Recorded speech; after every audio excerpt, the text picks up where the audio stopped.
Au cours des 3 dernières années de guerre, le drone FPV a été la principale transformation du conflit en Ukraine. L'Ukraine a fait d'un quadricoptère de 500 $ une arme redoutée sur le front, poussant toutes les grandes armées du monde à passer les 2 dernières années à tenter de rattraper leur retard. Mais les États-Unis ne se contentent plus de rester sur la touche. Désormais, ils ont commencé à l'importer activement. Cela inclut les tactiques, la doctrine, les méthodes de fabrication, et parfois les vraies entreprises de drones et les personnes qui ont mis au point ce style de guerre dans les tranchées du Donbass. Mais si l'on creuse davantage, les États-Unis ne se contentent pas de copier le travail de l'Ukraine, mais prennent l'idée géniale de l'Ukraine et en font quelque chose d'encore meilleur. Alors commençons par le début, car on ne peut pas comprendre ce que font les États-Unis aujourd'hui sans savoir ce que l'Ukraine a d'abord été obligée d'inventer. Lorsque la Russie a franchi la frontière en 2022, l'Ukraine manquait d'artillerie, de forces aériennes et de blindés pour affronter la Russie symétriquement. Elle disposait seulement d'un milieu technologique civil désespéré et décentralisé. Une culture technologique civile incroyablement créative et un besoin urgent de faire en sorte que les soldats russes aient peur de se déplacer. La réponse a été les drones en vue subjective, ou drones FPV. Autrefois, des amateurs utilisaient ces drones pour des parcours d'obstacles dans leur jardin ou des photos de mariage. Mais si vous fixez une ogive au quadricoptère et installez un soldat dans une tranchée, quelques kilomètres en arrière, avec des lunettes vidéo, soudain vous disposez d'une munition guidée de précision, moins chère que la plupart des armes, capable de détecter et détruire un char à travers une rangée d'arbres. Et l'économie d'une guerre où les drones dominent a directement influencé la conversation au sein du Pentagone. En avril 2025, certaines estimations suggéraient que les drones étaient responsables de 80% des pertes russes.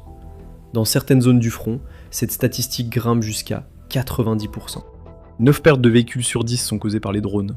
Il n'y a presque plus de cachettes sur le champ de bataille moderne. Chaque route, chaque lisière de forêt, chaque zone de rassemblement est surveillée par un dispositif, petit, bon marché et armé.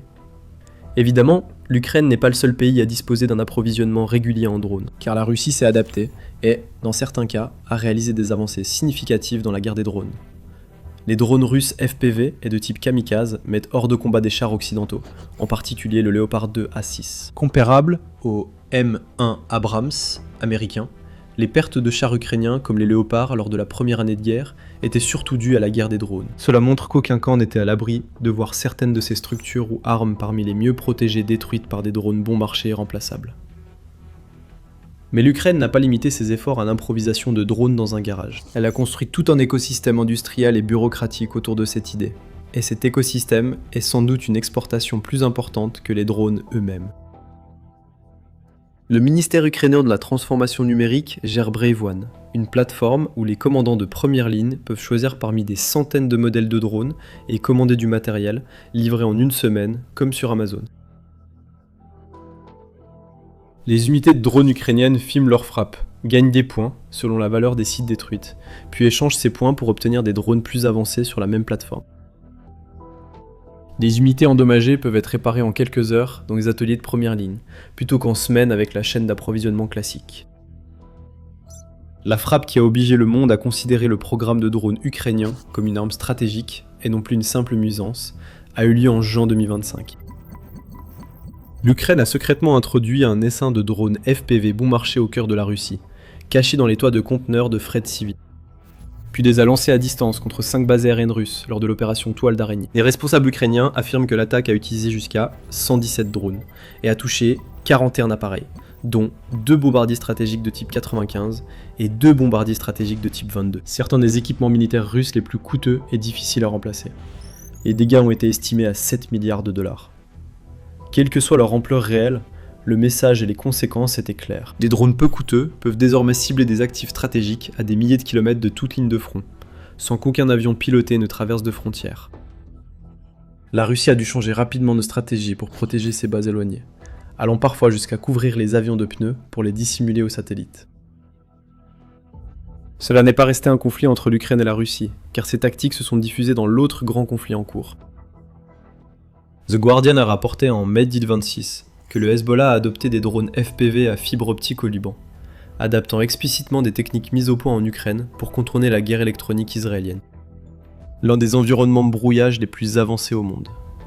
Lorsque les États-Unis sont entrés dans leur propre conflit avec l'Iran fin février, Téhéran a répondu par des salves de drones à travers la région, et les forces américaines et alliées en ont abattu beaucoup. L'ampleur des attaques a montré combien il est difficile et coûteux de se défendre contre des systèmes bon marché produits en masse avec des intercepteurs sophistiqués et coûteux. Le problème, c'est que les armes utilisées auparavant par les États-Unis étaient très efficaces pour la préparation au combat, les capacités opérationnelles et la projection de puissance, mais pas rentables. Prenez le drone non porté le plus emblématique que possèdent les États-Unis. D'ici juillet 2026, des responsables américains ont indiqué que plus de 30 drones Reaper MQ-9 avaient été détruits lors d'opérations en Iran. Le dernier coût unitaire rapporté pour ces drones était d'environ 16 millions de dollars. Lorsqu'ils sont opposés à des drones jetables à faible coût, l'avantage va à l'arme qu'on lance contre l'ennemi sans se préoccuper de sa préservation. C'est la principale différence entre la stratégie des États-Unis et celle de l'Ukraine dans leur conflit. Comment les États-Unis changent-ils soudainement la donne ? Commençons par la doctrine. L'armée américaine tourne le dos à des décennies de doctrine. Le chef d'état-major de l'armée de terre, le général Randy George, a affirmé au Congrès en 2025 que la technologie évolue trop vite pour s'appuyer sur de grands programmes d'acquisition, longs à développer et souvent obsolètes dès leur mise en service. Le secrétaire à la guerre, Pete Hegseth, a également signé une directive en juillet 2025, ordonnant que chaque escouade de l'armée soit équipée de systèmes sans pilote d'ici là, fin 2026. Il a clairement expliqué pourquoi le Pentagone avait tardé, affirmant que la technologie des drones était la plus grande avancée militaire depuis une génération. Sur le champ de bataille, l'information, c'est le pouvoir. Mais une bataille reste invisible. Chaque jour, des courtiers en données collectent, regroupent et vendent vos données personnelles sans votre connaissance ni votre consentement. Notre sponsor du jour, Inconi, vous aide à effacer ces données de centaines de bases de données en seulement quelques clics. Vos données personnelles et familiales, comme adresse et téléphone, pourraient être en ligne sans que vous le sachiez. Cela peut entraîner des appels indésirables, des arnaques et des vols d'identité. C'est dangereux pour vous et votre famille. C'est pourquoi j'utilise Inconi. Inconi trouve automatiquement où vos informations personnelles sont exposées et envoie des demandes de suppression en votre nom. Ils ne peuvent pas vous nuire s'ils ne peuvent pas vous trouver. Et avec le forfait illimité, vous pouvez aller encore plus loin. Collez simplement le lien d'un site exposant vos données. Et les experts en confidentialité d'Inconi prendront en charge les suppressions personnalisées. Commencer ne prend que quelques minutes, et après une autorisation unique, Inconi s'occupe du plus gros du travail pour vous. Reprenez le contrôle de votre vie privée dès aujourd'hui. Utilisez notre code spécial pour obtenir 60% de réduction sur n'importe quel abonnement annuel Inconi. Scannez le code QR ou cliquez sur le lien ci-dessous et commencez à supprimer vos informations personnelles du web. Vous savez déjà que l'information, c'est le pouvoir. Utilisez maintenant ce pouvoir pour vous protéger et reprendre le contrôle de votre vie privée avec Inconi. D'ici là, quelques changements à petite échelle étaient déjà en cours de mise en œuvre. En janvier 2025, la 3e brigade de la 10e division de montagne de l'armée a déployé 144 drones expérimentaux lors d'une rotation en Allemagne.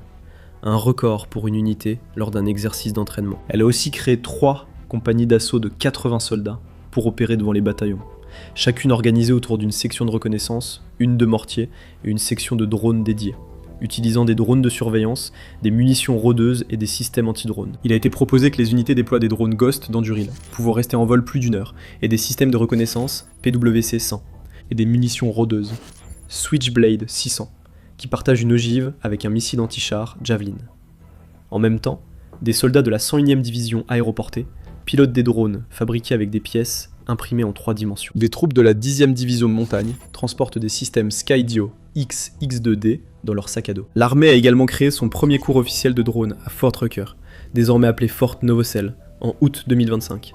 Un programme de 3 semaines combinant 20 à 25 heures de vol sur simulateur de type jeu vidéo, avec une formation pratique sur des systèmes réels. Des cours sur l'impression 3D et la conception assistée par ordinateur sont proposés, car maintenir ces appareils en vol nécessite de fabriquer des pièces sur place. La directrice du cours, la capitaine Rachel Martin, a parlé d'efforts de rattrapage, estimant que les États-Unis étaient en retard mondialement dans ce domaine, et que c'était une tentative agressive pour combler cet écart.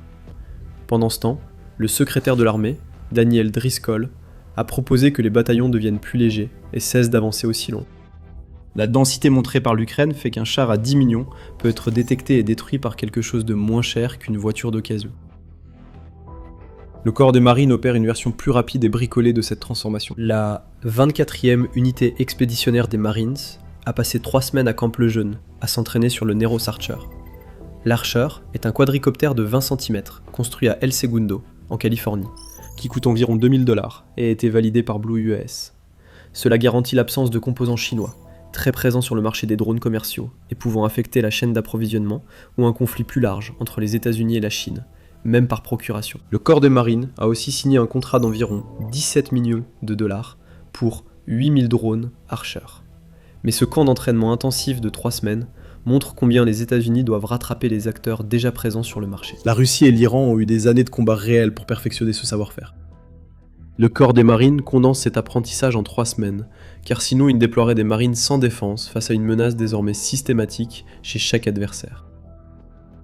Le problème de volume apparaît, car former des marines et soldats à piloter des drones est inutile sans assez de drones à distribuer. Le département de la Défense vise à déployer des dizaines de milliers de drones FPV d'ici fin 2026. Alors que la Chine et la Russie en produisent des millions chaque année, il existe un écart important entre le nombre de drones prévus et le personnel et la formation nécessaire pour les piloter.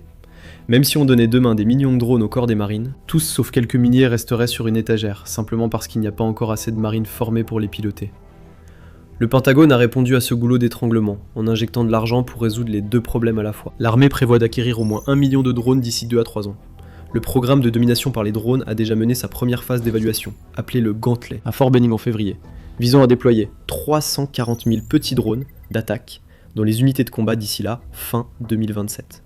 Et la demande de budget du Pentagone pour l'exercice 2027 a réservé 75 milliards de dollars pour les drones et les systèmes anti-drones, dont 54,6 milliards de dollars transitant par le groupe de travail sur l'autonomie de la défense. Ce n'est plus un programme pilote, c'est le Pentagone qui essaie de construire, en quelques années, le type de base industrielle de drones que l'Ukraine a construit, par pure nécessité, en un seul hiver. Et si l'argent est important, l'Ukraine représente quelque chose de bien plus précieux encore. Avant d'aborder le sujet, abonnez-vous à l'émission militaire pour recevoir les dernières actualités sur la guerre en Ukraine et les développements géopolitiques et militaires mondiaux. L'Ukraine possède des informations précises sur le fonctionnement exact des drones et sur les systèmes contre lesquels ils sont les plus efficaces, ainsi que des années de statistiques et d'images du champ de bataille. Exet a ainsi déclaré au Sénat avoir personnellement autorisé l'envoi de personnel américain supplémentaire en Ukraine pour étudier le champ de bataille des drones, en attaque et en défense. Le secrétaire d'État Marco Rubio est allé encore plus loin lors d'une interview sur Fox News, qualifiant les forces armées ukrainiennes de l'armée la plus forte et la plus puissante d'Europe, construite sur de nouvelles tactiques et techniques forgées sous la pression d'une guerre existentielle. Lorsque des barrages de drones liés à l'Iran ont frappé le Moyen-Orient en réponse aux opérations américaines, l'Ukraine a proposé d'envoyer des drones et une équipe d'experts en drones pour aider à protéger les bases américaines en Jordanie. Le président ukrainien Volodymyr Zelensky a indiqué avoir proposé un accord de production de drones de 50 milliards de dollars avec les États-Unis, sans réponse officielle à ce jour. Ainsi, les États-Unis semblent poursuivre 2 stratégies à la fois, en combinant production nationale de drones et tactiques locales et étrangères pour pallier ses faiblesses. Outre les tactiques et le personnel, des entreprises ukrainiennes de drones s'installent aussi aux États-Unis, malgré l'absence d'accord officiel de production entre les gouvernements américains et ukrainiens. F-Drones, un fabricant ukrainien fondé en 2023, qui est devenu un fournisseur majeur des forces ukrainiennes, est ainsi devenue la première entreprise ukrainienne autorisée par le gouvernement à exporter des drones militaires vers les États-Unis via sa branche américaine, Ukrainian Defense Drones. L'entreprise ouvre sa première usine américaine à Holland, Ohio. Cet investissement est soutenu par un contrat du Pentagone via le programme de suprématie des drones du département de la Défense, pour une commande initiale de 2000 drones FPV. L'arme clé ici est le drone d'attaque F-10 de F-Drone, qui a fait ses preuves au combat en Ukraine, puis s'est classé 6ème lors de la première phase de l'évaluation de la domination des drones. L'entreprise apporte également son intercepteur anti-drone FF-7, un système conçu pour traquer et détruire des drones kamikazes bon marché du type Shahed iranien. La même famille d'armes qui a détruit des avions américains au sol en Arabie Saoudite en mars dernier. F-Drones fait également partie des 48 entreprises participant à la 2e phase du programme de suprématie des drones, qui devrait sélectionner jusqu'à 10 lauréats et pourrait pousser le Pentagone à acheter 60 000 drones de plus. Mais ces chiffres restent encore relativement modestes. Le complexe industriel de défense de l'Ukraine est passé d'environ 1 milliard de dollars avant l'invasion à plus de 50 milliards de dollars aujourd'hui. Et le pays prévoit de produire plus de 8 millions de systèmes sans pilote, rien qu'en 2026, contre environ 3000 drones FPV que les États-Unis ont réussi à produire sur l'ensemble de l'année 2025. Ainsi, un projet de mémorandum de défense entre les États-Unis et l'Ukraine, rapporté par CBS News, irait encore plus loin, autorisant l'Ukraine à exporter sa technologie militaire aux États-Unis et à produire des drones via des co-entreprises avec des sociétés américaines. Voilà donc pour le côté importation de l'histoire, doctrine, personnel et maintenant de véritables fabricants. Mais voici la partie qui nous ramène au début de cette vidéo. Parce que les États-Unis ne font pas que copier l'Ukraine. L'ingénierie, la capacité industrielle et la doctrine américaine de la guerre interarmes sont déjà prêtes à reprendre l'idée de l'Ukraine et à la rendre bien plus meurtrière. Premier exemple. Des munitions modulaires issues de stocks militaires, non d'ogives dédiées. Prenez le programme Nero's Archer, autour duquel le corps des Marines s'est organisé. Chaque pièce de munitions militaire a normalement besoin d'un code d'identification du département de la défense, un DODIC, qui exige une évaluation technique approfondie et un fabricant dédié avant que les troupes puissent l'utiliser. Ce processus est exactement le type de lourdeur bureaucratique qui s'étale sur des années, pour laquelle l'Ukraine n'a jamais eu le temps, et que le Pentagone n'a jamais su accélérer. La réponse du corps des marinés avec l'archer était presque embarrassante de simplicité. Prendre de l'explosif plastique, C4, et un détonateur électronique standard, tous deux référencés par le département de la défense, et présents dans les stocks américains. Ensuite, emballer le C4 dans un boîtier, passer le détonateur par l'arrière, puis visser à l'avant soit un disque de fragmentation antipersonnel, soit une charge creuse, un pénétrateur formé par explosion, selon que la cible soit de l'infanterie ou un blindé. L'ogive ne contenant pas d'explosifs avant assemblage, elle n'a pas eu besoin d'un numéro du département de la défense. Les Marines n'ont pas eu à apprendre une nouvelle catégorie d'explosifs, car ils s'entraînent déjà avec le C4. C'est ce simple contournement qui a permis au corps des Marines de passer de ce concept, juste après Noël en janvier de l'année dernière, à une capacité de tir réelle déployée à Camp-le-Jeune. En un peu plus d'un an, en moins de temps qu'il ne faut souvent à l'armée, pour obtenir une pièce de rechange en rupture. C'est une solution typiquement américaine, en exploitant la chaîne logistique mondiale standardisée pour éviter un goulot d'étranglement d'approvisionnement, plutôt que de rivaliser avec la Russie et la Chine en production. La seconde résiste au brouillage grâce à des liaisons de contrôle analogiques et à fibre optique volontairement anciennes. Le contexte de guerre électronique, Ukraine-Russie, est parmi les plus denses et sophistiqués au monde. Les deux camps ont constaté que les systèmes numériques de pilotage et de caméra, bien que plus nets et plus précis, tombent en panne dès qu'ils sont brouillés. La plateforme Archer privilégie une caméra et un contrôle analogique, qui se dégradent lentement sous brouillage, au lieu de s'arrêter brusquement comme un système numérique. Cela offre à l'opérateur plus de temps pour ramener le drone ou finir une frappe, même en conditions électromagnétiques difficiles. En fait, les forces ukrainiennes et russes ont adopté des drones à fibre optique enroulée pour la même raison, puisque le fil physique ne peut pas être brouillé du tout, et des unités américaines testent déjà cette même approche à fibre optique, avec des variantes de l'archer à fibre optique dévoilées fin 2025, associer cette résilience à l'investissement bien plus important de l'Amérique dans la recherche sur la guerre électronique et le renseignement électromagnétique, fruit de décennies de recherche avec un budget de défense bien supérieur à celui de l'Ukraine ou de la Russie. C'est un domaine où les États-Unis peuvent prolonger ce qu'a initié l'Ukraine, au lieu de le copier. Le troisième point est le guidage autonome, un atout en intelligence artificielle et ingénierie de précision que les États-Unis sont bien placés pour exploiter. Les drones FPV de l'Ukraine sont majoritairement pilotés manuellement, ce qui signifie que leur efficacité est limitée par les compétences d'un opérateur individuel qui regarde un flux vidéo analogique. Mais l'intercepteur FF7 que F-Drone construit actuellement dans l'Ohio montre la direction que cela va prendre ensuite. En phase terminale d'engagement, le pilote contrôle seulement la vitesse du drone, le guidage automatique gère le reste, permettant à une cellule bon marché de s'autoguider vers une cible, avec une précision indépendante du temps de réaction ou du sang-froid humain.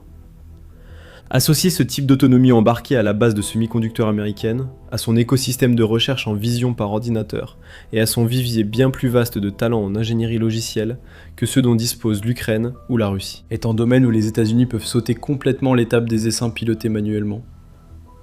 Le quatrième point concerne la déconfliction interarmes, notion qui peut sembler technique. C'est en fait l'un des problèmes les plus complexes de la guerre par drone, domaine où l'armée américaine se perfectionne depuis 80 ans. Notamment pour la coordination des appuis-feu. L'armée américaine ne voit pas de différence fondamentale entre un drone d'attaque unidirectionnel et un F-18, car tous deux produisent des effets létaux à séparer des troupes amies qui manœuvrent à proximité. Les États-Unis ont déjà de nombreuses mesures pour leurs autres options offensives aériennes, et ce principe peut aussi s'appliquer aux drones. Et comme les États-Unis ont été plus lents à adopter les drones à grande échelle, Ils ont en réalité l'opportunité d'intégrer l'utilisation des drones dans une doctrine interarmes dès le départ, plutôt que de l'ajouter après coup. La cinquième et dernière partie concerne la base industrielle, l'ampleur de la production manufacturière et des semi-conducteurs américains, et le capital du secteur de la défense, auquel l'Ukraine n'avait jamais eu accès. Sous la pression de la guerre, l'Ukraine a bâti de zéro une industrie de drones de 50 milliards de dollars. Une réussite extraordinaire à tout point de vue.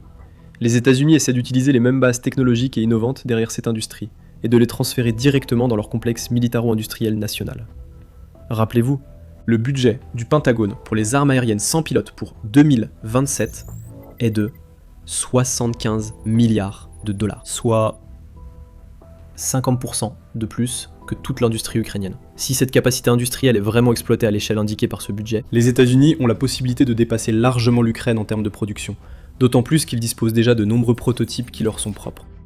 Mais ce qui est peut-être encore plus important, les États-Unis n'ont pas seulement observé comment déployer ces drones, ils ont aussi cherché à les contrer. Et une arme qu'ils ont développée a déjà été envoyée en Ukraine pour des tests réels. Pour en savoir plus, regardez cette vidéo. Et comme toujours, abonnez-vous à l'émission militaire pour les actus quotidiennes.